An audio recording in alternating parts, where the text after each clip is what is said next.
Is it raining? Is that what keeps on? Maybe. Okay. But there were just outside makes scary noises.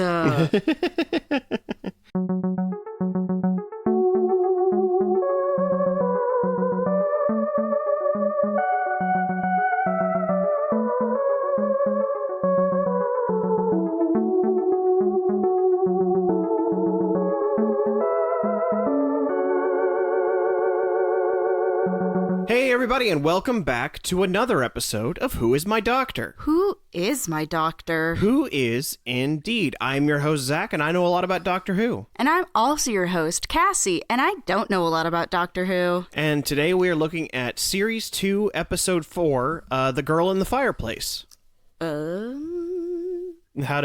remember when I told you that the title was The Girl in the Fireplace, you had some thoughts?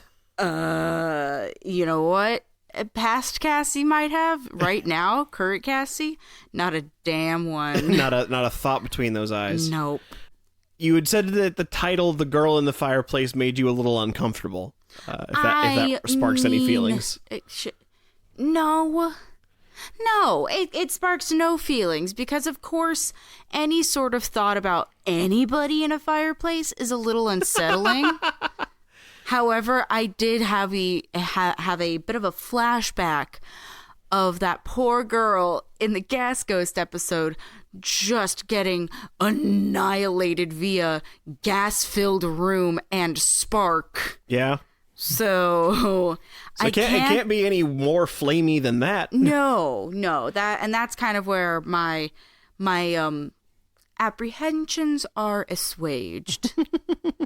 Well, I'm actually really looking forward to this one because this is one of those episodes that people remember as one of Tennant's best. Interesting. I don't think it's cracking anyone's top 5, but it's certainly in most people's top 10. At the very least, an honorable mention. Yeah, and I think it's definitely the best story of this season. There's some debate there depending on how you will resonate with other things, but of my memories and my feelings towards the season, I think this is the strongest one. I do still have a hang up with it, but we'll get to that in the post-conceptions. But we'll get to that in just a minute here. First, we got to do the Cassie Profassi. Ba-ba-da-ba. Cassie Profassi! Yeah! For the record, right now I am at a 50% rate. I'm at a 15 correct to 30 guesses total. Yes, I believe that is correct. That is correct. Not I believe. I have it written down. Okay. 15 out of 30. So for this Cassie Profassi, this episode centers largely around a bit of a mystery. I don't want to spoil the whole situation. So I'm just going to kind of dance near it here and hope that it doesn't hurt the experience too much. So this story takes place in 2 separate time periods simultaneously. I will let you know the first portion of time is in the 52nd century. You would never have guessed that. But the other half is in our past. Not like our personal past, but like in human history. I will just let you guess a century. What century do you think the other half takes place in? Do I get a hint? I mean, you've got a one. This is random, I suppose. You've got a 1 in 21 chance, basically, of hitting it. You're making a dice roll. We can make it a real dice roll if you want it. So century, not decade. Yes, I'm saying century specifically. Go. What century is like Civil War era? That would be the 19th century, I believe. Like the American Civil War, you mean? Yeah. Okay. 19th century. That was in the 1860s. So I'm going to guess 19th century then. Okay. So your guess for that is the 19th century. And then this one's just a little bit of fun for me. In the last episode, you met one of the Doctor's animal companions in K9. Affirmative. In this he was a robot, but, he's an animal. He's a little puppo. This time he makes a different animal companion, though. I would like you to take a guess as to what animal companion he has in this episode. Okay, no, because this whole time I've been thinking dinosaur. We're going back to dinosaur days. Which I thought, no. No, that's a little too silly. I will tell you, this isn't for several seasons. It's one of the seasons coming up with Matt Smith. He has an episode called Dinosaurs on a Spaceship. Oh my God. It tells you exactly what it is on the tin with that one. Yep. Just to give you some excitement for dinosaurs, at least. Mm-hmm. But he does make an animal companion this episode. Take a guess as to what animal it might be. A rat. You think it's a rat? I think it's a rat. The doctor makes a little rat companion. He gets ratatouille'd. Yeah, he gets his own Raccacoonie. Raccacoonie. All right, so Cassie's guesses for the Profassi is this takes place simultaneously. Oh, now, I will interrupt myself a little bit. When I say rat has a spectrum. I think rodent There counts. is a spectrum of rats. You can be a marsupial rat as an opossum. You could be a more human-handed rat as a raccoon. Or you can be incredibly smart as a rat. So there, or you can be a pigeon, a rat with wings. You could be anything. A cat is just several rats inside the stomach of a being. No. Cats are their own thing because a lion is a kitty cat. Lion is not rat. All right? There's a difference there. So a rodent like animal, which I am just going to whittle down to rat. Okay. But also make the target large enough so that way I can vaguely hit it and still get a point. Okay. So Cassie's two guesses for this Profassi is that this story takes place simultaneously in the 52nd and 19th centuries, and also that the doctor this time around will make a little rat companion. Dr. Hootatooey. Hootatooey? Yeah. Ratatouille. There we go. It was somewhere there. We got it. We got there together, and we will get right back to this in just a moment after we watch The Girl in the Fireplace. Right after these short messages.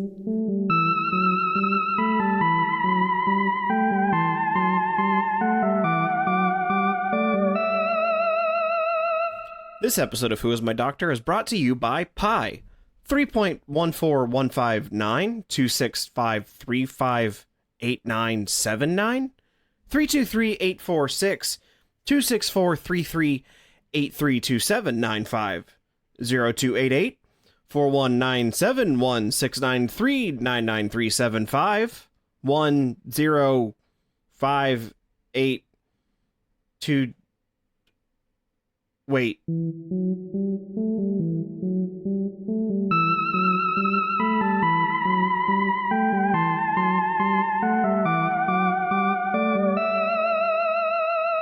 And we are back from The Girl in the Fireplace. Quick question, Zach. Yes. What in the Purge? Yeah, I think that was what you had said the moment one of the clockwork robots showed up. What in the pre-French Revolution automaton Purge?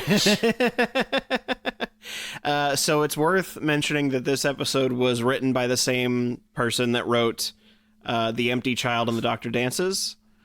This is Stephen Moffat, who will one day become the showrunner of Doctor Who as we are watching it. That makes sense. And he definitely has a fascination for making something spooky. He had The Empty Child first, and now it's The Monster Under Your Bed is a clockwork robot that wants your brain.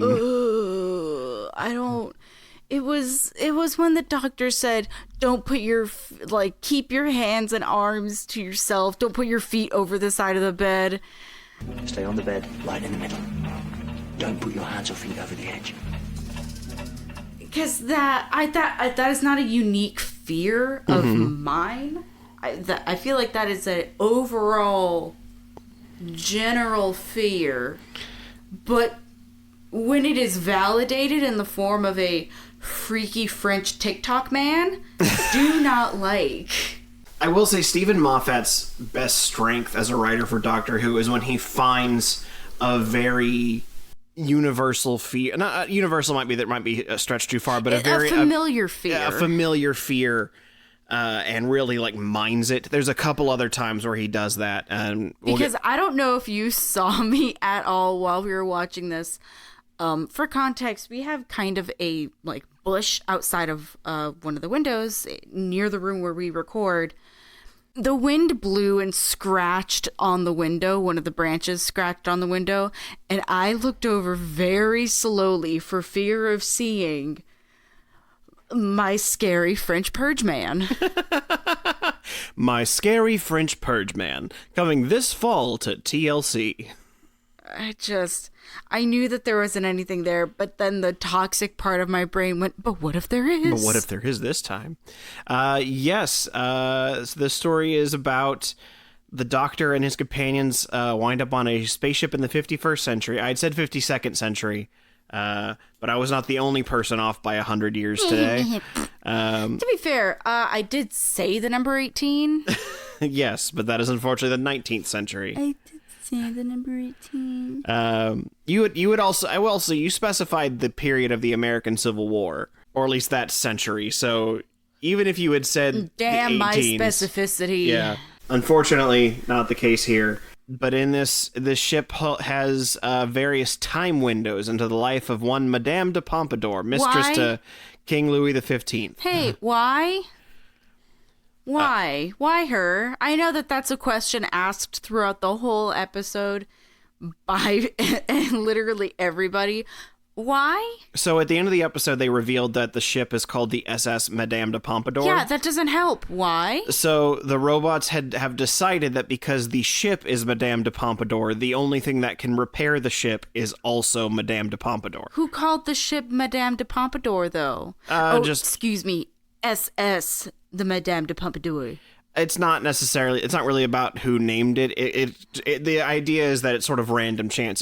This just as easily could have happened on a ship that was called like the SS Albert Einstein, and they went back into Einstein instead. This is more about the story picked someone at random more or less, and then they saw where it went.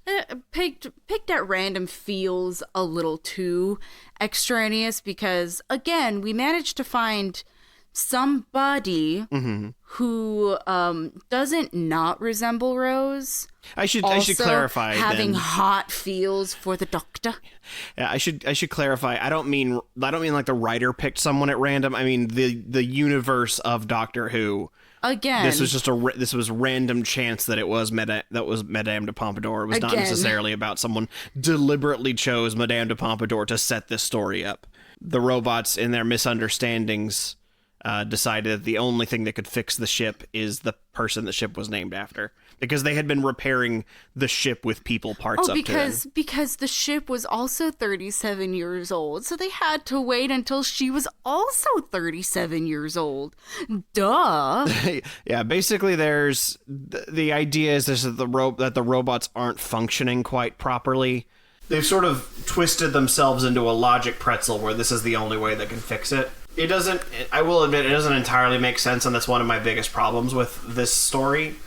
I do think that there's some really great moments that come out of it because they chose to do this story, but I definitely think that the twisted logic of the robots does become a bit hard to swallow if you think about it too hard. It's the fact that I recognized from the very beginning of this show, you and I had a conversation about how logic need not apply. Yeah, and things that make sense don't hold on to fact, don't hold on to anything too dearly, because it simply will not make anything make sense. Yeah, sometimes but this was something where it was like, I truly can't even really forgive this episode for not making clear sense, because there were too many things that I had to override and overlook in order to make the story make sense. However, there is something that did come up in my brain, which I do feel like is prominent enough that I would like to discuss it a little bit, and I want your hot take as well. Mm-hmm. That the Doctor has almost a Peter Pan-like quality. And what I mean that is, in the story of Peter Pan, he is a human child that was whisked away and effectively turns into a fae being. And, as the story goes, he comes down and takes children back to Neverland to, never die and to be young forever. The Doctor isn't necessarily taking people away and promising that they will never die and that they will be young forever. However, he does have the certain quality of, I'll be back in 5 minutes and it's been 13 years. Yeah, especially in this story. Yeah, because of the time differences and what have you. But it just struck me as a little fascinating that the Doctor is simply doing what the Doctor will do, not really, not caring about the people's lives that he's interfering with, but having that just be the way that things are for him, and not really using his own logic to say, oh, well, if I go through this fireplace one more time, the last time she was 6 years old and now she's a full 18-year-old person there, and I was only gone for a couple hours. It does filter into that same he's a bit self-serving logic of, well, things will bend around me. This Doctor is a bit single-minded. Yes. And I think one of the traits that David Tennant's Doctor has really strongly is ego. And I don't mean this in they've written him poorly. I mean that they've written this flaw into the character that the 10th Doctor has main character syndrome, which is interesting because he is a main character. And so there's a part of it where I'm of two sides on it. One, it does make him kind of obnoxious at times. But on the other hand, it's also a really interesting character flaw to see someone who is our main character treating themselves as if they are the protagonist of every story they walk into. Well, particularly since I don't feel that Eccleston's Doctor really had that. Yeah. Eccleston's biggest struggle was the fact that he is grappling with an immense sense of grief. Yes. And Tennant does have a sense of grief, and, Madame de Pompadour even says that as they're going through each other's memories, that she just gets lonely and sad, and for the rest of the episode then refers to him as her lonely angel. Yeah. Which I think that's also the dichotomy of that, is that he is extremely alone, and he is grappling with the fact that, he says it in the episode prior to this, that somebody can spend the whole life with him, but he cannot spend his whole life with anybody because he doesn't age like humans do. He doesn't age. No. Yeah, and because I think that part of what makes them different is that Eccleston is suffering from survivor's guilt, where he feels the weight of the fact that he is this lone survivor of this cataclysmic war. And, part of what happens is that he learns the Daleks live, so that's, almost a re-traumatizing, where he's not the last survivor of the war, he's the last survivor of his side of the war, which in some ways makes it worse. David Tennant's Doctor almost has a survivor's bias, where he thinks that now that because he survived, he cannot, the story is his, he cannot die, he is effectively a god.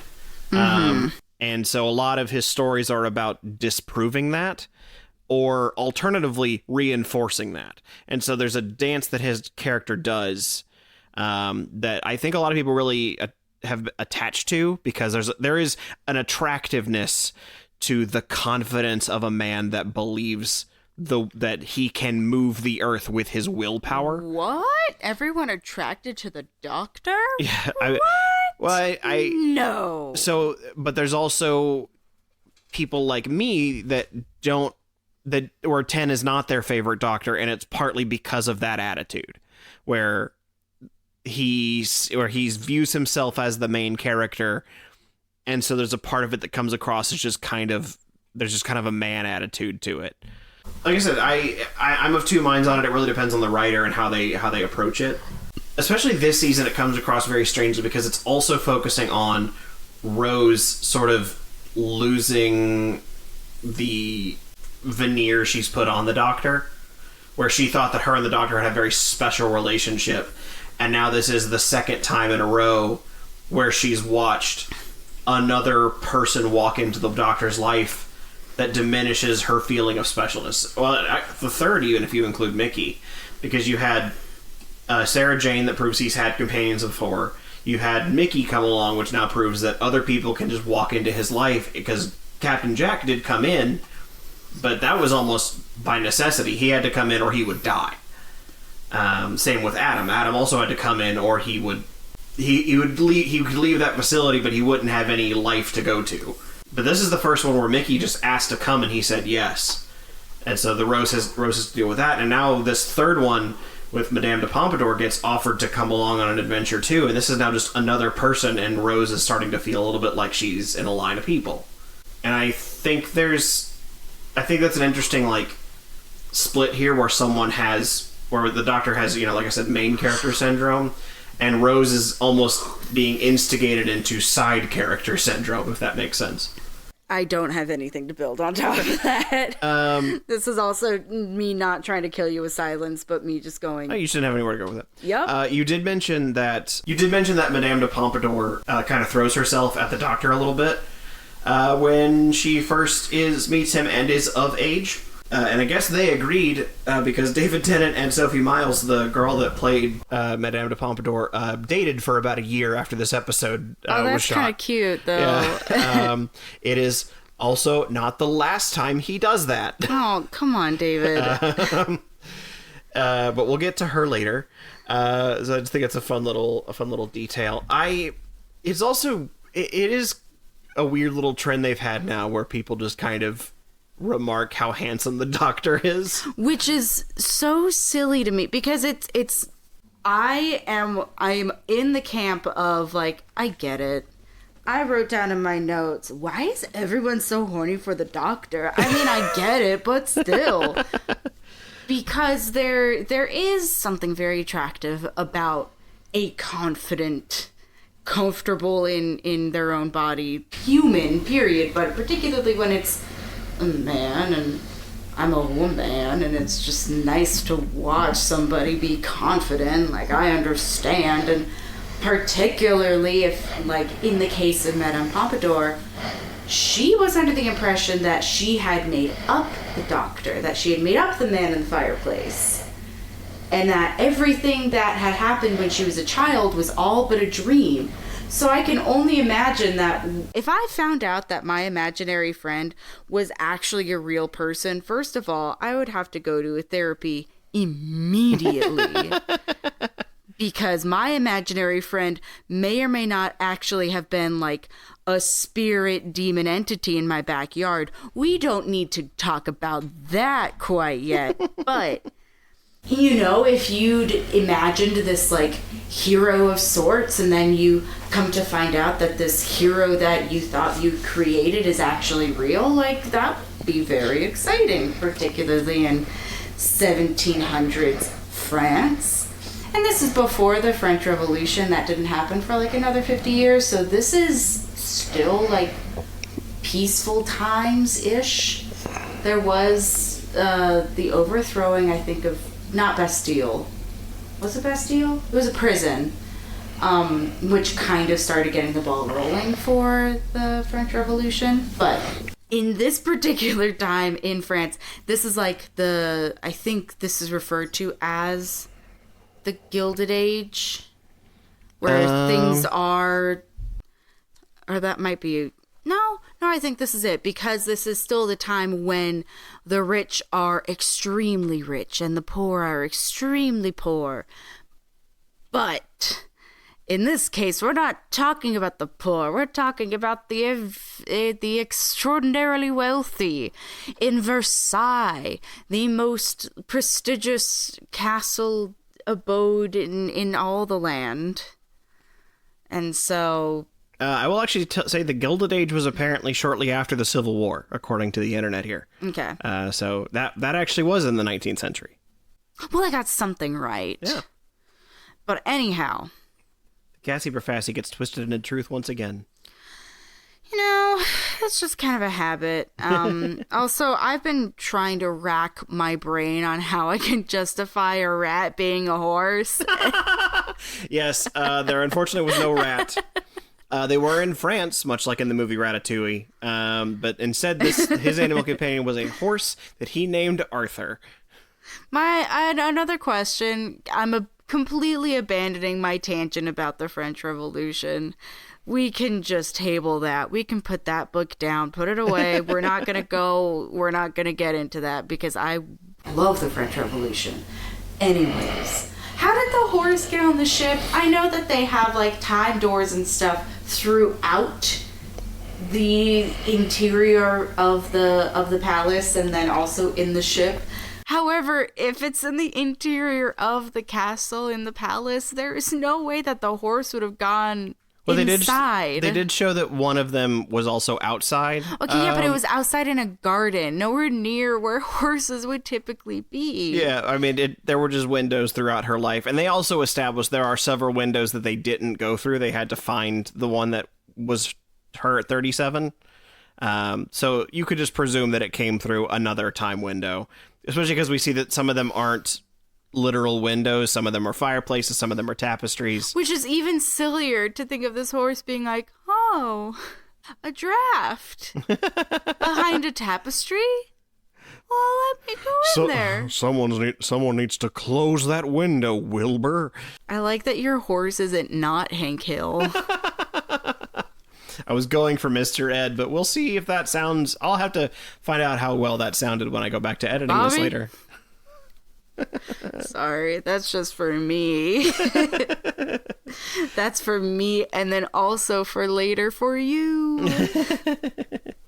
Then there was also another little detail. I didn't ask you about it while we were watching it, but I'm curious about the sight of body parts being used as spaceship pieces. I wasn't surprised, which is more in line with I assumed that it was alien in nature. It wasn't until they really started dissecting the horrors of we saw an eyeball as a camera and a human heart, and they remarked that it smelled like cooking. Yeah. Like barbecue. However, I also need you to remember, my love, I listen to a lot of true crime and real life actual horror. So a single human eyeball, a human heart, and the smell of barbecue, that's just a regular Tuesday afternoon. Like if they started showing off like diaries and books made out of human flesh, a la Ed Gein, then we would have a little bit more of a reaction from me. However, body horror does not faze me. I was actually happy to see the heart there. It made me comfortable. Then after they discovered the body parts and they explained the barbecue thing. Because it was just those two. It was those two and then the smell. We didn't see anything else. Like, if there had been just like a hand, like, crawling around. No, because that's very it, isn't it? Or the thing. The Addams Family. Yeah, I think that is the thing from Adam. Yeah, it is the thing. You know, if there was like a leg just kind of chilling and hanging out, like, nah, maybe that would have been a little bit more frightening. Or I know that I refer to it a lot, but the concept of brain in a jar really does give me a little bit of the eeks. A little bit of the eeks. A little bit of the oof. That's a little frightening. Mm-hmm. Specifically intellect devourers in D&D. Those bitches scare me. Yeah. That's a little anything brain related or like nervous system related that gets to me. It makes me a little nervous. Speaking of brains, the Doctor has mind meld powers now. Yeah, since when? When was that a thing? That is a classic Who thing. It comes up very rarely, and it mostly. But it has been established before then in Who's past. Yes, and it's pretty much used exclusively to just like get exposition out of the way. Like the audience already knows what's going on. We don't need to reiterate it to this character, so we'll just do this real quick. They don't do it a lot. And mainly because it's kind of dumb. I think it's psychic paper taken to an extreme. Yes, but also since that it has already been established in the past, bringing it up again does not seem quite as out of left field as if they had just like made it up for this episode, for this particular instance. You know, it's kind of like hearing a Yo Mama joke for the 1400th time. Like, it comes up enough times that it's like, okay, cool. That's normal. Going back to the horse a little bit, the horse. So at the end of the episode, well, not the end of the episode, but the climax of the episode, the horse jumps through the mirror time window, with David Tennant riding on the back of it.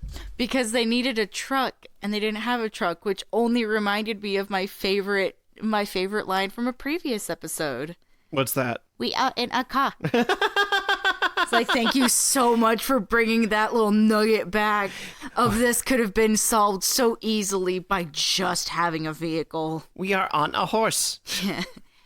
I mean, they did go for something with at least some horsepower. Well, yes, but it's the fact that it was like, okay, cool. There is a common logic in this show of if you have a wall to break down or glass to bust through, just get a car. Yeah, it's funny. The place they were filming the ballroom is an authentic ballroom. It wasn't like a set. So they didn't allow a horse in there. What? So every time you see the horse, it's been not CG'd in, it's been green screened in, chroma keyed in. You don't say. So, but because of that, Stephen Moffat when he learned that the horse wasn't allowed in the ballroom and they weren't sure what they were going to do quite yet, he had written 2 other possibilities for the horse being used to get through the time window. One of which just included the doctor sitting on the horse and the horse bucking him through it like a catapult. Amazing. Crash dummy doctor. Yeah. But they decided that one was too silly.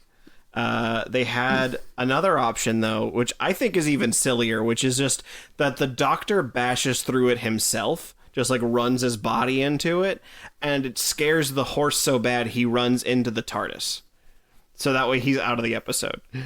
And then Wait, the horse was going to be the one frightened running into the TARDIS? Yeah, the horse would be frightened of the shattered glass. How would the horse have opened the TARDIS doors? And also, does that mean we would have had a horse just in every episode after this? Well, according to what Stephen Moffat said, he had a throwaway line that the horse found the stables in the back. Wait, no, that's so funny. Oh my god. Yeah, that's one of those where I'm like, I am glad that they did what they did. It was objectively the best choice for the story. However, but damn, would it have been funny if you just spend the rest of the series knowing there's a horse in the back of the TARDIS. Jeez. Like the horse had to go through the like never-ending wardrobe to get to the stable. Stephen Moffat and if there's also... a stable in the TARDIS, that means that there have to be other animals in the stable in the TARDIS. Stephen Moffat is also a little indulgent as a writer, as I'm sure you've noticed. So he also joked, I don't know if this was actually part of it or if it was just a joke, that as the horse ran through the TARDIS, it shit in the TARDIS because it was so scared. Little bit too far there, Stephen. Yeah, I just like the narrative of the horse running through the closet, ripping off a feather boa, and a silly hat and a big pair of glasses, and just giving me that comedic image of a horse in people clothes. It thinks it's human as it's finding its way in space stable. Mm-hmm. Even though I know that there isn't a horse in the TARDIS, there's a horse in the TARDIS. There's at least a stable in there. There's a stable there. So there have been horses in the TARDIS. If there is not currently a horse in the TARDIS, there's a horse in my heart. There's a horse loose inside the TARDIS.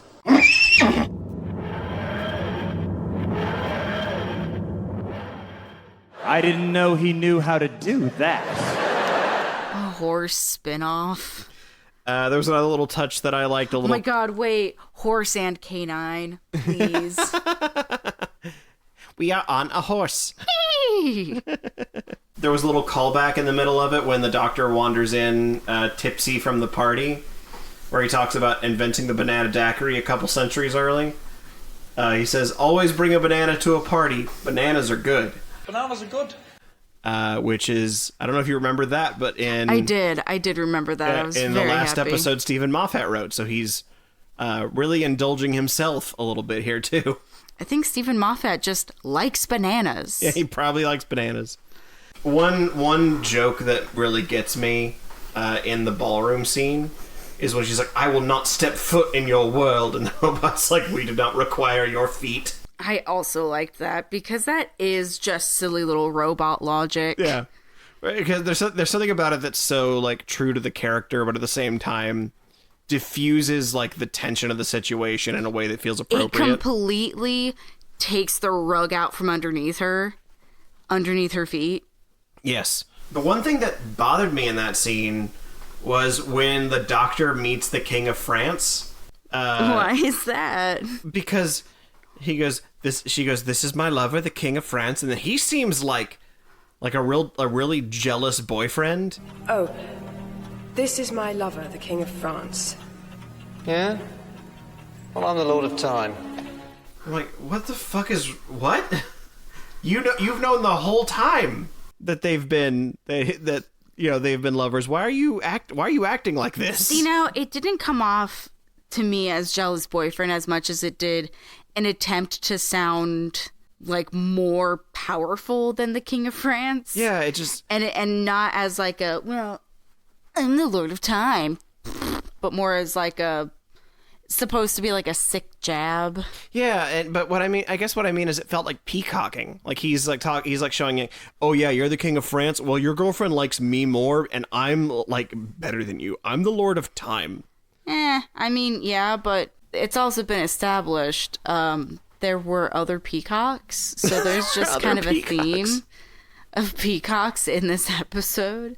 And then there is a bit of an interesting conceit for a moment where the doctor is just okay with waiting for 3,000 years. Yeah, I mean, there was a part of me that feels like that could be the end of like a doctor story of just having to actually live life as a human, but also considering that Rose has like entered the TARDIS's mind. Yeah, and has controlled it and was Bad Wolf. I feel like if push came to shove, she could have very easily manifested the TARDIS in an area around the Doctor. Yeah, especially because the TARDIS does kind of have a mind of its own. So if they walked in there, they could probably talk the TARDIS into going to pick up the Doctor. Yeah. It was just one of those where this episode, I think, is really emotionally strong. Like, it's got some really good ideas in it. But then the threading that they used to put it together is really weak. Well, because I also did like the logic of... I did make a little bit of a face at it when they entered the bedroom, because it's just them, and it's simply because of the way that the room is structured and where the bed is placed. Mm-hmm. But I thought for sure that it was going to be like this isn't just a duplicate or a replica, this is the original. I thought she was talking about the bed, and I was about to get up and walk out of the room. Yeah. Because it was just like, come on, gang. Like, we don't... we get it. I almost feel like it's deliberate because they put rose petals on that bed. But then, it was for her silly little fireplace. And the logic behind bringing the fireplace to Versailles is very sound. Because in her head, she's thinking like, oh, well, this is how the Doctor's gotten here before with this particular fireplace. Therefore, if he's going to come back at any point, there is a good chance I have a much better chance of seeing him if I have the original here with me. Yeah. And I did appreciate that, because that's some woman logic right there. And it's good that they installed the rotating floor, too, just in case. Yeah, that's some girl math. That's some girl engineering. Yeah. Yeah, I do think this is one of the stronger episodes of this season, despite my misgivings. And primarily just because it's exploring such an interesting idea regarding, the Doctor's, the nature of being able to go back and forth in time in a way that the Doctor doesn't normally get to explore, because the rule normally is when he shows up somewhere, he's just there. He doesn't go back and forth. So it was an interesting conceit. It was well performed. There's some good emotional resonance in it, but I do agree that there is some real threadbare logic, and I am a little annoyed with how horny everyone is for the Doctor. I mean, I get it. I'm one of them, but I don't blame regular people for getting there, but it just feels a little redundant in the series. Thank you, Zach, for calling me regular person. That makes me feel real cool and special. Regular meaning not in the TV show. You are a real person. I don't begrudge real people for having that feeling. Yeah, fuck off. It's a little different when it comes up over and over again. You're just jealous. In the TV show. This is 3 out of 4 episodes this season where it's happened. You know what? Fair. I forget because we watched them so far apart. I'm like, we've seen 16 episodes. Yeah. If we haven't, we've only seen... Oh, no, never mind. I was going to say we've only seen 15. But... Yeah, this is our 15th story, but this is I think our 17th episode? I believe so. Because I think there were 13 last season, and we're on episode 4 of this season. So I think this is 17th episode. But we do have another 2-parter coming up next episode. Oh, boy. So we'll have to make sure we get enough time set aside for that. Can't wait for that. You do meet the next member of the Trinity of Dr. Nemesis next episode. So you've already met the Daleks. This will be number 2 of 3 of the Doctor's sort of arch nemesis. On a scale from Slitheen to Dalek, how much will I like it? It'll definitely be closer to Dalek. Woo! I'll take it. I don't know if you'll like them more or less than Daleks. It will because this is. Daleks hold a very weird, special place in my heart. I don't think anything can replace them. Yeah, because they're not cool. They're not weird little guys. But you'll find out on the next episode of Who Is My Doctor? Hey, who is my doctor? Who is indeed. Bye.